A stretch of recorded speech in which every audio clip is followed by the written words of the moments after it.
नमस्कार। Cognisant academy के YouTube मंच पर आप सबों का स्वागत है।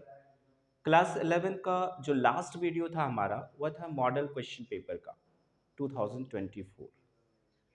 मॉडल क्वेश्चन पेपर में हम लोग question number 1 to question number 15 तक हम लोग कर पाए थे। Question number 16 to question number 14 जो है आज हम लोग इस वीडियो के माध्यम से देखेंगे। आइए देखते हैं क्वेश्चन नंबर 16 क्या है। देखिए क्वेश्चन नंबर 16 क्या है। A body acted upon bye a force. एक बॉडी जो है उस पे फोर्स लग रहा है 50 न्यूटन का। Is displaces through a distance 10 metre. और ये डिस्प्लेस हो रहा है कितना, 10 मीटर। एक फोर्स जो 50 न्यूटन का लग रहा है किसी बॉडी में, वो बॉडी को 10 मीटर से डिस्प्लेस कर रहा है in a direction making an angle of 60 degree. और थीटा का वैल्यू जो है वह दिया गया है 60 degree. The work done by the force will be. तो वर्क डन कितना होगा, दैट इज द क्वेश्चन। तो वर्क इज इक्वल टू क्या होता है, फोर्स इनटू डिस्प्लेसमेंट। तो यहाँ पे देखिए सिंपल हम लोग क्या जानते हैं कि work W is equal to होता है F dot S। Dot product है फोर्स और डिस्प्लेसमेंट का। कहने का मतलब है कि वर्क जो है वो एग्जाम्पल होगा किसका, एक स्केलर क्वांटिटी का। तो यहाँ पे देखिए work is equal to F dot S है, A dot B is equal to AB cos theta. तो यहाँ पर हम लोग FS cos थीटा लिखेंगे। अब देखिए work W is equal to force, आप देख रहे हो 50 न्यूटन है, 50 हो गया। डिस्टेंस जो है वह हम लोगों का 10 मीटर है तो 10 हो गया। और यहाँ पर हम लोग लिखेंगे 60 डिग्री, तो ये हो गया cos 60 डिग्री। अब यहाँ पे देखिए work done W is equal to 50 into 10 into cos 60 degree का वैल्यू 1/2। तो यहाँ पे देखिए 2 दूनी 4, 5 2 5 10। फाइनली जो वर्क होगा वो होगा 250 जूल। राइट, यहाँ पे डॉट प्रोडक्ट होता है, कंफ्यूजन से बचने के लिए हमने क्रॉस कर दिया है, लेकिन ऊपर में हमने डॉट ही रखा है। ठीक है, तो यहाँ पे देखिए करेक्ट आंसर हो जाएगा 250 जूल। यानी कि क्वेश्चन नंबर 16 का करेक्ट आंसर होगा ऑप्शन नंबर डी, और वह है 250 जूल। नेक्स्ट क्वेश्चन है क्वेश्चन नंबर 17। और क्वेश्चन नंबर 17 क्या है, which of the following principle is used by a ballet dancer during her performance. अपने परफॉर्मेंस में एक बैले डांसर जो है किस प्रिंसिपल को यूज करता या करती है। यहाँ पे देखिए ऑप्शन है conservation of mass, conservation of energy, conservation of linear momentum और कंजर्वेशन ऑफ एंगुलर मोमेंटम। तो सबसे पहले हम लोग समझेंगे कि ये बैलेट डांस जो है वो एक्चुअल में होता क्या है। आइए जरा देखें बैलेट डांस।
तो देखिए क्वेश्चन नंबर 17 में है which of the following principle is used by a ballet dancer during her performance. तो अभी अभी आपने देखा एक बैलेट डांस को। उस बैलेट डांस में जो भी डांसर थे वो क्या करते हैं, अपना पैर को, ठीक है, हाथ को कभी सिकोड़े कभी दूर फैलाए। तो यहाँ पर एक्चुअल में ये बेस्ड होता है कंजर्वेशन ऑफ एंगुलर मोमेंटम पे। और कंजर्वेशन ऑफ एंगुलर मोमेंटम जो है वह क्या होता है, तो I omega is equal to a constant. अब यहाँ पे देखिए आई जो है वह क्या है, तो मोमेंट ऑफ इनर्शिया है। और moment of inertia is equal to होता है एम आर स्क्वायर। तो जब एक डांसर जो है अपने दोनों हाथों को फैलाएगी तो उस समय क्या होगा कि ये आर बढ़ जाता है, और आर बढ़ने से क्या होता है कि मोमेंट ऑफ इनर्शिया जो है वो बढ़ जाता है, राइट। तो मोमेंट ऑफ इनर्शिया के बढ़ने से जो एंगुलर वेलोसिटी है वो क्या होता है, घट जाता है। यानी कि जब उसको स्लो होना होता है तो उस परिस्थिति में दोनों हाथ को फैलाना होता है, और अगर अपनी स्पीड जो है, जो राउंड राउंड जो घूमना होता है, वहां पे अगर उसकी एंगुलर स्पीड को बढ़ानी होती है तो उस परिस्थिति में अपने हाथ और पैर दोनों को एक जगह सिकुड़ना होता है। तो यहाँ पर देखिए सिकुड़ने से क्या होगा कि ये जो आर की जो वैल्यू है ना, ये कम हो जाएगी, तो मोमेंट ऑफ इनर्शिया कम हो जाएगा, है ना। और मोमेंट ऑफ इनर्शिया कम अगर हो जाता है तो एंगुलर वेलोसिटी जो है वो बढ़ जाता है। तो इस डांसर में, ठीक है, या इस डांस का जो ये टाइप है बैले डांस, इसमें क्या है कि आपको अपनी जो एंगुलर स्पीड है उस एंगुलर स्पीड को कभी घटानी पड़ती है, कभी बढ़ानी पड़ती है, और यहाँ पर ये कंजर्वेशन ऑफ एंगुलर मोमेंटम जो है वो इस्तेमाल में लाया जाता है। Got it? नेक्स्ट क्वेश्चन है question number 18। The moment of inertia of a body does not depend upon its. जो मोमेंट ऑफ इनर्शिया है एक बॉडी का वो किस पे डिपेंड नहीं करता है। यहाँ पे देखिए ऑप्शन है different orientation of axis, nature of distribution of mass, angular velocity और एक्सिस ऑफ रोटेशन। तो यहाँ पे देखिए ये जो मोमेंट ऑफ इनर्शिया है आई इज इक्वल टू क्या होता है, एम आर स्क्वायर होता है, right. I is equal to क्या होता है, एम आर स्क्वायर। तो यहाँ पे देखिए आप the moment of inertia of a body does not depend upon, तो यहाँ पे डिफरेंट ओरिएंटेशन ऑफ एक्सिस पे तो डिपेंड करता ही है, nature of distribution of mass पे भी यहाँ पे देखिए डिपेंड कर रहा है, ये आर की जो वैल्यू है ना, ये एक्सिस ऑफ रोटेशन और उस बॉडी के बीच की डिस्टेंस होती है, राइट, और ये आपका एम है। तो अगर ओरिएंटेशन जो है एक्सिस का चेंज करेंगे तो ऑब्वियसली आर का वैल्यू भी आपका चेंज कर जाएगा, दैट्स व्हाई इस पे डिपेंड करेगा, nature of distribution of mass पे भी डिपेंड कर रहा है और एक्सिस ऑफ रोटेशन पे भी डिपेंड कर रहा है। किस पे डिपेंड नहीं करेगा मोमेंट ऑफ इनर्शिया, तो वह है एंगुलर वेलोसिटी। यानी क्वेश्चन नंबर 18 का करेक्ट आंसर होगा option number C. Next question है question number 19। Torque acting on a body is the rotational analog of mass, force, velocity या काइनेटिक एनर्जी। तो हम सब जानते हैं कि torque tau is equal to होता है आर क्रॉस एफ, यानी कि ये रोटेशनल एनालॉग जो है किसका है, फोर्स का है, राइट। तो torque acting on a body is the rotational analog of force, यानी क्वेश्चन नंबर 19 का करेक्ट आंसर होगा option number B. Next question है question number 20। The value of small G becomes zero at. तो जहां तक सवाल है स्मॉल जी की वैल्यू का, तो स्मॉल जी जो है that is acceleration due to gravity, और इस एक्सेलरेशन ड्यू टू ग्रेविटी का जो मैक्सिमम वैल्यू होता है वह होता है सी लेवल पर, कितना होता है, तो दैट इज 9.8 मीटर पर सेकेंड स्क्वायर या 980 सेंटीमीटर पर सेकेंड स्क्वायर या फिर 32 फीट पर सेकेंड स्क्वायर। जैसे जैसे हायर एल्टीट्यूड पे जाते हैं वैसे भी स्मॉल जी की वैल्यू घटती है, और जब हम लोग इन डेप्थ जाते हैं तब भी स्मॉल जी की वैल्यू जो है वो डिक्रीज करती है। अगर सपोज करिए ये हम लोगों का अर्थ है, और इस अर्थ सरफेस से अगर आप इस तरह से एच डेप्थ अंदर अगर आप जा रहे हो तो इस पोजीशन पे जो आपका एक्सेलरेशन ड्यू टू ग्रेविटी की वैल्यू होगी कहां पर, तो एच डेप्थ पर, वह कितने के बराबर होता है, तो यहां पे देखिए g इंटू 1 माइनस एच बट्टा आर के बराबर होती है। ये एक फॉर्मूला है जिसको आपको जानना पड़ेगा इस क्वेश्चन का सॉल्व करने के लिए। अब यहाँ पे देखिए कि जो वैल्यू ऑफ g है बिकम्स जीरो कहां पर होगा, the height equal to the radius of the earth, ये तो होगा नहीं इसलिए हमने डेप्थ वाला ही फॉर्मूला लिया है। दूसरा देखिए the depth equal to half the diameter of the earth.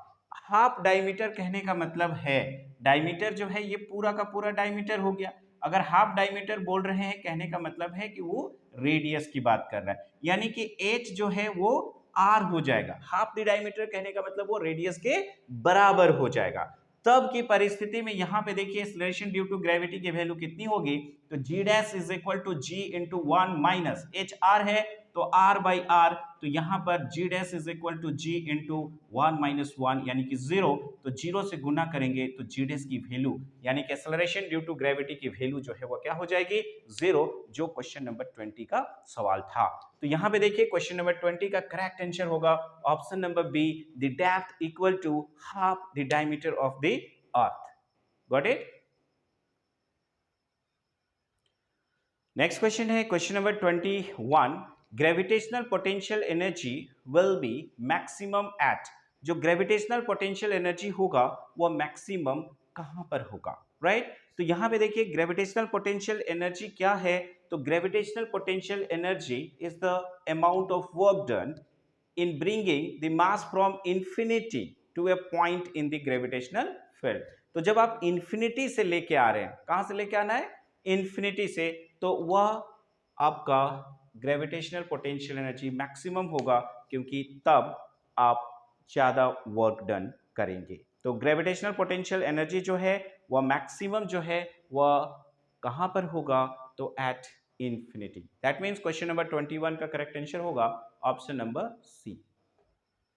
Next question है question number 22, the time period of an earth satellite in circular orbit is independent of.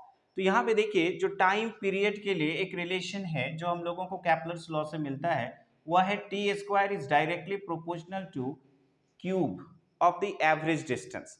तो मान लिया जाए आर जो है चूंकि सर्कुलर ऑर्बिट की बात कर रहा है, तो वो रेडियस ऑफ द ऑर्बिट है, सर्कुलर ऑर्बिट है, तो टी स्क्वायर जो है वो डायरेक्टली प्रोपोर्शनल टू होता है आर क्यूब। तो सवाल है the time period of an earth satellite in circular orbit is independent of, मतलब किस पे इंडिपेंडेंट होता है? तो यहाँ पे देखिए the mass of the satellite, mass of the satellite जो है उस पे इंडिपेंडेंट होता है। दूसरा ऑप्शन था रेडियस ऑफ इट्स ऑर्बिट, तो आप देख रहे हैं कि रिलेशन है डायरेक्टली प्रोपोर्शनल का रिलेशन है टी स्क्वायर का आर क्यूब के साथ, तो इस पे तो डिपेंड कर रहा है, सवाल है इंडिपेंडेंट।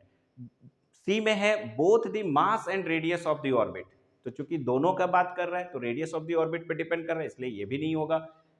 डी में है neither the mass of the satellite nor the radius of the orbit, तो यहां पर ना तो मास ना तो रेडियस, लेकिन रेडियस पे तो डिपेंड कर रहा है। दैट्स व्हाई यहां पर सवाल जो है ठीक है कि किस पे इंडिपेंडेंट है ना, तो मास पे डिपेंड तो नहीं कर रहा, लेकिन रेडियस भी साथ में दिया हुआ है कि ना तो मास पे और ना ही रेडियस पे, तो ये भी गलत ऑप्शन होगा। तो यहाँ पे देखिए क्वेश्चन नंबर 22 का करेक्ट आंसर जो है ऑप्शन नंबर ए में है, that is the mass of satellite. अब देखिए नेक्स्ट क्वेश्चन है question number 23, the elastic energy stored per unit volume in A stretched wire is. तो ये क्या होता है, जो इलास्टिक एनर्जी है U इज इक्वल टू होता है half into stress into strain. ये हमारा बेसिक्स जो है वो फार्मूला है, लेकिन अगर ऑप्शन में देखें तो कहीं पर भी स्ट्रेन नहीं है, मतलब स्ट्रेन जो है इसको आपको यहां से हटाना है, रिमूव करना है। तो यहां पर कैसे करेंगे, तो Young's modulus of elasticity Y is equal to होता है स्ट्रेस बाय स्ट्रेन। हालांकि एग्जैक्टली अगर हम लोग देखें तो वह होता है normal stress divided by longitudinal strain, लेकिन यहाँ पर उतना इन डेप्थ जो है क्वेश्चन नहीं पूछा गया है। आप डायरेक्टली जो है यहाँ पर स्ट्रेन का फॉर्मूला अगर लिखेंगे तो ये हो जाएगा हम लोगों का स्ट्रेस बट्टा वाई। तो यहाँ पे देखिए U is equal to half into stress into जो स्ट्रेन है इसके जगह में हम लोग क्या लिख सकते हैं, तो यहाँ पर देखिए स्ट्रेस बट्टा वाई। तो U इज इक्वल टू जो है ये हो गया हाफ, यहाँ पर देखिए स्ट्रेस का स्क्वायर बट्टा वाई। तो यहाँ पर अगर आप ऑप्शन में ढूंढे तो half stress square by Y जो है ये हम लोगों को ऑप्शन नंबर बी में दिख रहा है, राइट? तो यहाँ पर क्वेश्चन नंबर 23 का करेक्ट आंसर होगा option number B, half into stress square divided by Y. Next question है question number 24, the breaking stress for a wire of unit cross section is called yield point, elastic fatigue, tensile strength या फिर Young's modulus. तो correct answer होगा इसका tensile strength. जो breaking stress होता है for a wire of unit cross section उसको हम लोग टेंसाइल स्ट्रेंथ के नाम से जानते हैं। तो क्वेश्चन नंबर 24 का करेक्ट आंसर है option number C. Next question है द विस्कोसिटी ऑफ। तो अगर हम लोग जानकारी की बात करें तो जो विस्कोसिटी ऑफ लिक्विड है वो डिक्रीज करता है rapidly with the increase in temperature. अगर हम लोग टेम्परेचर को अगर बढ़ाते हैं तो जो विस्कोसिटी है, विस्कोसिटी ऑफ, अगर हम लोग लिक्विड की बात करते हैं, ठीक है, टेम्परेचर को बढ़ाएंगे तो जो विस्कोसिटी ऑफ लिक्विड है वो डिक्रीज करता है रैपिडली। विस्कोसिटी ऑफ लिक्विड क्या करेगा? डिक्रीज करेगा। वहीं अगर हम लोग टेम्परेचर को बढ़ाते हैं तो जो विस्कोसिटी ऑफ गैस है वो हम लोगों का क्या करता है? इंक्रीज करता है। इसको आपको याद रखना है। आइए देखें ऑप्शन क्या है। The viscosity of gases decreases with increase in temperature. जो विस्कोसिटी ऑफ जो गैस है वो टेम्परेचर के साथ क्या करता है? इंक्रीज। ऑप्शन में दिया हुआ डिक्रीज, ये नहीं होगा। दूसरा ऑप्शन है liquids increases with increase in temperature. लेकिन टेम्परेचर को अगर इंक्रीज करते हैं तो विस्कोसिटी ऑफ लिक्विड डिक्रीज करता है। That means option number B भी नहीं होगा। ऑप्शन नंबर सी है gases increases with decrease in temperature. अगर हम लोग टेम्परेचर को डिक्रीज करेंगे तो विस्कोसिटी ऑफ गैस जो है वो भी डिक्रीज करेगा, लेकिन यहां लिखा इंक्रीज करेगा, ये भी नहीं होगा।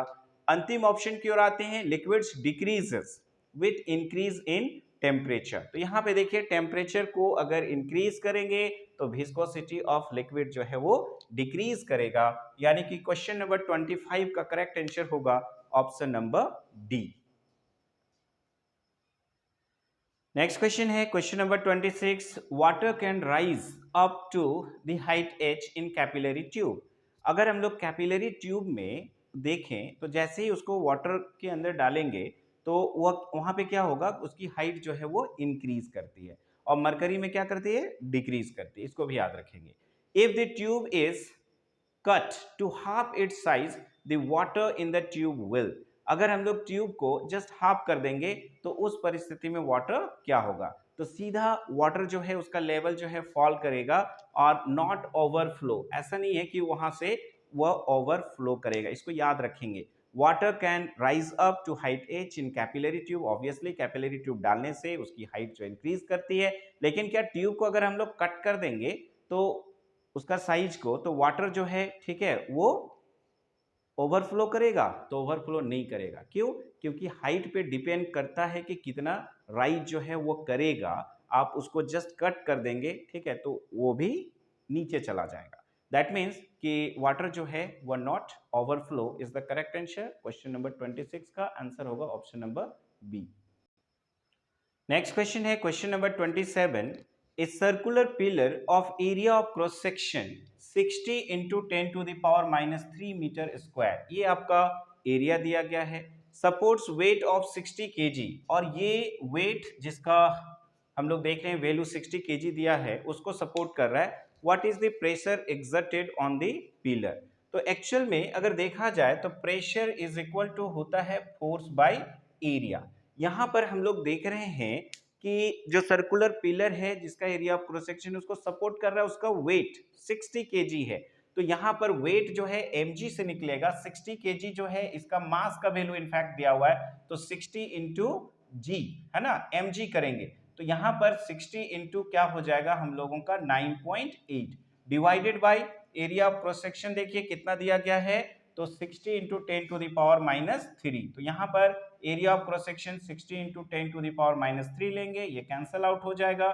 तो 9.8 इंटू 10 टू द पावर 3, ठीक है। और प्रेशर जो है उसका यूनिट क्या हो जाएगा? तो फोर्स के लिए न्यूटन, एरिया के लिए मीटर स्क्वायर, जो ऊपर जाके न्यूटन पर मीटर स्क्वायर हो जाएगा। तो इस तरह से अगर हम लोग देखें तो जो प्रेशर है P इज इक्वल टू, उसकी वैल्यू होगी 9.8 into 10 to the power 3 newton पर मीटर स्क्वायर।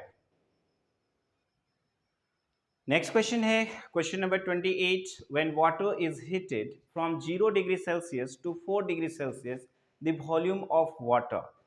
वाटर को अगर हम लोग हीट करेंगे 0 डिग्री सेल्सियस से 4 डिग्री सेल्सियस से, तो वॉल्यूम ऑफ वाटर जो है वो क्या करेगा? डिक्रीज करेगा। क्यों? क्योंकि उसकी जो डेंसिटी है वो इंक्रीज करती है। लेकिन ऐसा कब तक होगा? सिर्फ 4 डिग्री सेल्सियस तक। तो when water is heated from 0 degree Celsius to 4 degree Celsius पूछ रहा है, तो वॉल्यूम ऑफ वाटर क्या करेगा, डिक्रीज करेगा, क्योंकि इसकी डेंसिटी जो है वह इंक्रीज करेगी।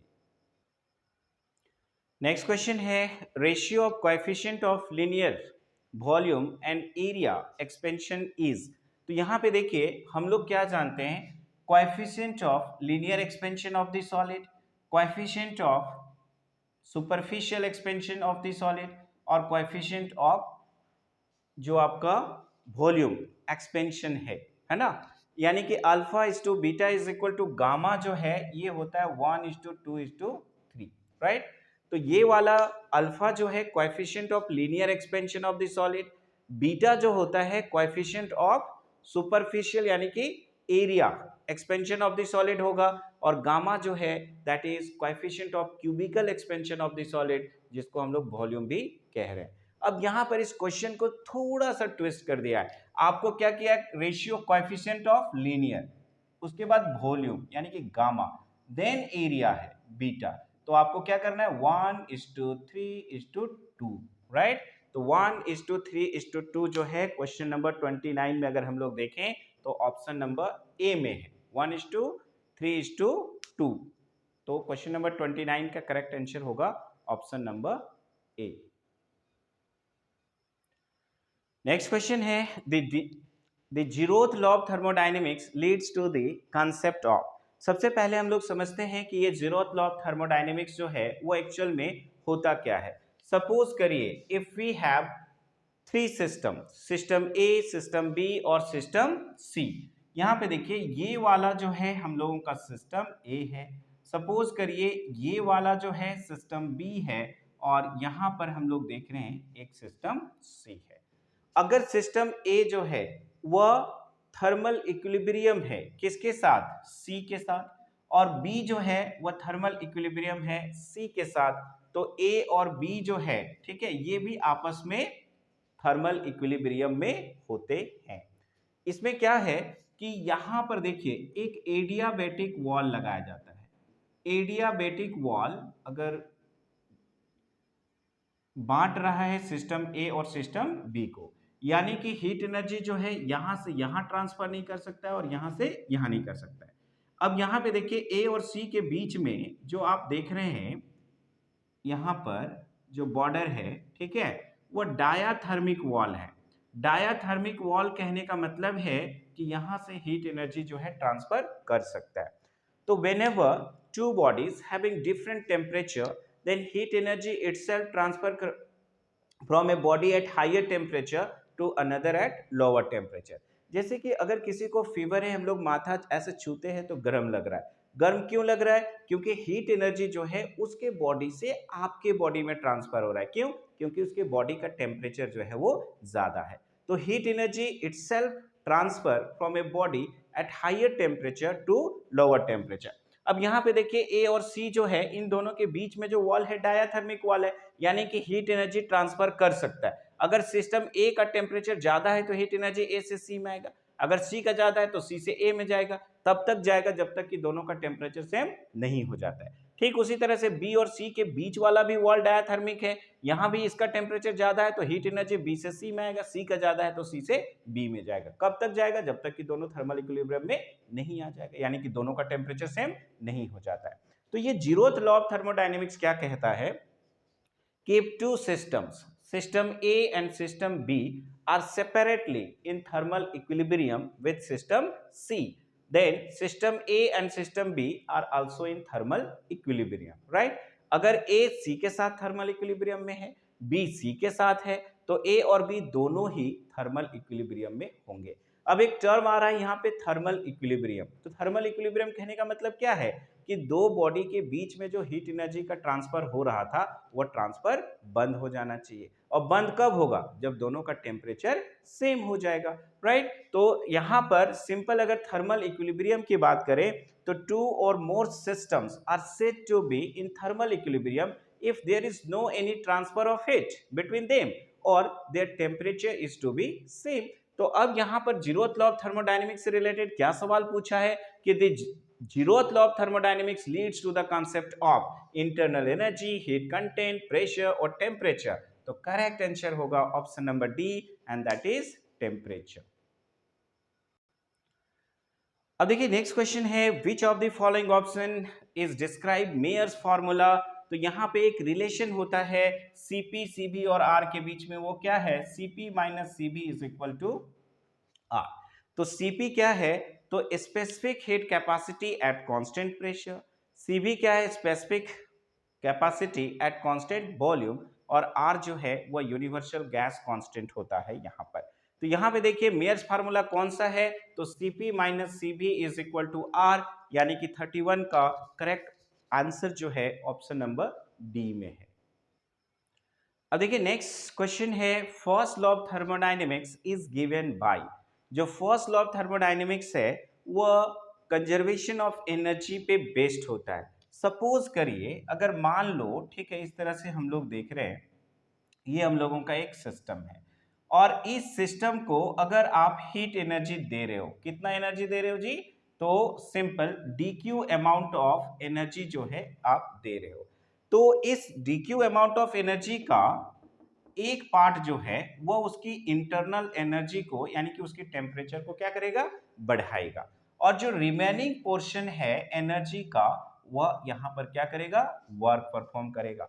यानी कि अगर हम लोग फर्स्ट लॉ ऑफ थर्मोडायनेमिक्स की बात करें तो जितना अमाउंट ऑफ हीट एनर्जी किसी सिस्टम को दिया जा रहा है उसका एक पार्ट जो है उसकी इंटरनल एनर्जी यानी कि उसकी टेम्परेचर को बढ़ाएगा, और जो रिमेनिंग बच गया वह वर्क परफॉर्म करेगा यानी कि वह dw के बराबर होगा। तो यहाँ पे देखिए dq is equal to du plus dw के बराबर होगा, और हम लोग क्या पढ़े हैं कि ये जो आपका dw है वह pdv के बराबर होता है। तो यहाँ पे देखिए हम लोगों को ये इक्वेशन जो है किस ऑप्शन में मिल रहा है, तो यहाँ पे देखिए dq is equal to du plus pdv, ये हम लोगों को ऑप्शन नंबर ए में मिल रहा है, यानी कि first law of thermodynamics is given by dq is equal to du plus pdv। अब अगले सवाल की ओर आते हैं। सवाल है आपका 33, average kinetic energy of molecules is. तो average kinetic energy per molecule जो है इसकी वैल्यू होती है 1.5 kT। जो average kinetic energy per molecule है इसका जो फॉर्मूला है वह होता है 1.5 kT, यानी कि जो average kinetic energy per molecule है वह directly proportional to absolute temperature होगा। यानी क्वेश्चन नंबर 33 का करेक्ट आंसर होगा ऑप्शन नंबर बी, और वह है directly proportional to absolute temperature.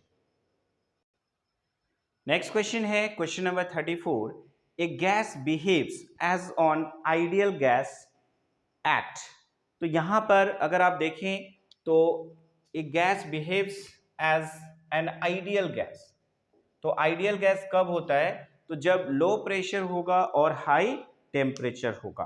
तो क्वेश्चन नंबर 34 का करेक्ट आंसर होगा low pressure and high temperature. कहने का मतलब 34 का करेक्ट आंसर है option number B. Next question है question number 35, which of the following function represent a simple harmonic oscillation. इनमें से कौन सा फंक्शन जो है रिप्रेजेंट करता है सिंपल हार्मोनिक मोशन को, तो इसका करेक्ट आंसर है option number D, that is sine omega T minus cos omega T. Simple sine omega T minus cos omega T, ये आप याद रखेंगे। नेक्स्ट क्वेश्चन है question number 36, A child swinging on a wing in sitting position stands up. यानी कि एक child जो है स्विंगिंग पोजीशन में है और वो बैठा हुआ वहां से वो उठ खड़ा होता है। Then the time period of the swing will. तो टाइम पीरियड जो है वह स्विंग का किस तरह से चेंज करेगा। तो एक चीज आप यहाँ पे नोटिस करिए कि वह सिटिंग पोजीशन से अगर स्टैंड्स अप पोजीशन में जाएगा तो लेंथ जो है उसका क्या होगा, बढ़ जाएगा। तो यहाँ पे देखिए moment of inertia I is equal to mr square होता है, r बढ़ने से मोमेंट ऑफ इनर्शिया क्या होगा, बढ़ जाएगा। यानी कि यहाँ पर मोमेंट ऑफ इनर्शिया की वैल्यू जो है वो इंक्रीज करेगी। कंजर्वेशन ऑफ एंगुलर मोमेंटम से अगर हम लोग बात करें तो L is equal to I omega is equal to क्या होता है, तो एक कांस्टेंट होता है। अब यहाँ पर सिटिंग पोजीशन से स्टैंड अप पोजीशन में जाने से R बढ़ रहा है, R के बढ़ने की वजह से मोमेंट ऑफ इनर्शिया का वैल्यू बढ़ जा रहा है, तो एंगुलर वेलोसिटी क्या करेगा, डिक्रीज करेगा, क्योंकि हर हाल में आई ओमेगा का वैल्यू एक फिक्स्ड क्वांटिटी होगा। तो सवाल है then time period of the swinging will, तो यहां पर अगर एंगुलर वेलोसिटी जो है वह क्या करेगा, डिक्रीज करेगा, एंगुलर वेलोसिटी डिक्रीज करेगा, एंगुलर स्पीड डिक्रीज करेगा, कहने का मतलब है कि वह धीरे धीरे घूमेगा, तो ऑब्वियसली टाइम पीरियड जो है वह क्या करेगा, टाइम पीरियड 36 में अगर हम लोग देखें तो वो डिक्रीज करेगा।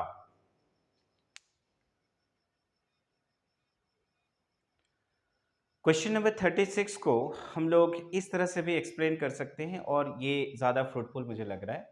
यहाँ पे देखिए, a child swinging on a wing in sitting position stand up, then time period of the swing जो है पूछा है, मैंने आंसर को थोड़ा सा डील किया है। If L is the distance between the centre of mass to the point of suspension, अगर एल जो है वह डिस्टेंस है सेंटर ऑफ मास से पॉइंट ऑफ सस्पेंशन के बीच का। When child stand up, child अगर स्टैंड होता है, his center of mass is raised, उसका सेंटर ऑफ मास क्या होगा, रेज करेगा, बढ़ेगा, और सेंटर ऑफ मास अगर रेज करेगा तो L जो है वो डिक्रीज करेगा, और अगर L डिक्रीज करेगा तो time will decrease. That's why question number 36 का करेक्ट आंसर होगा option number B, that is decrease. Next question है क्वेश्चन नंबर 37। यहाँ पे एक छोटा सा न्यूमेरिकल प्रॉब्लम है। A long spring is stretched by 2 kilometre, एक लॉन्ग स्प्रिंग जो है उसको हम लोग स्ट्रेच कर रहे हैं 2 किलोमीटर से।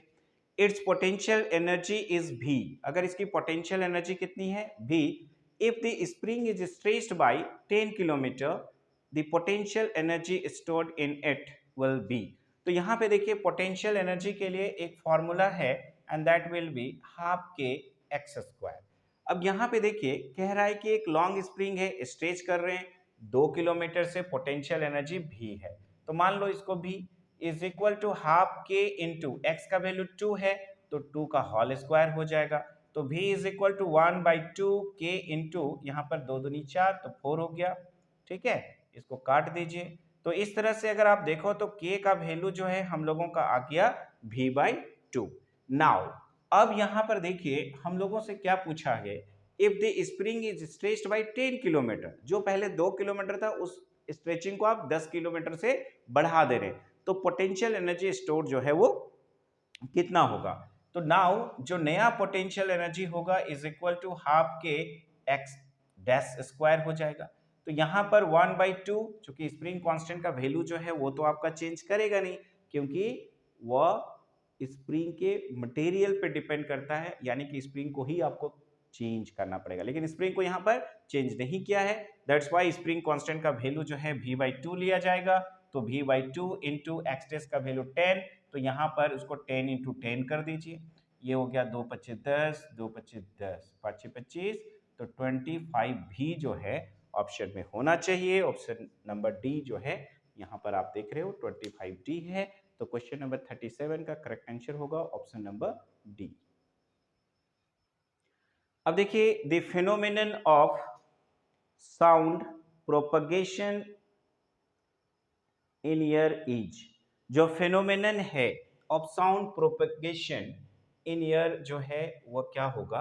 तो यहां पर देखिए वर्कआउट जो है इस पे सबसे पहले न्यूटन ने किया था और उन्होंने एक फॉर्मूला दिया था, Newton's formula for speed of sound. या स्पीड ऑफ साउंड जो है इसका एक फॉर्मूला जो है न्यूटन ने दिया था, ये मान के कि जो साउंड वेव प्रोपगेट करता है या उसकी जो प्रोपगेशन है वो एक आइसोथर्मल प्रोसेस है, और उसने आइसोथर्मल प्रोसेस के लिए जो PV is equal to a constant होता है, आइसोथर्मल इक्वेशन, उसको जो है उन्होंने यूज किया।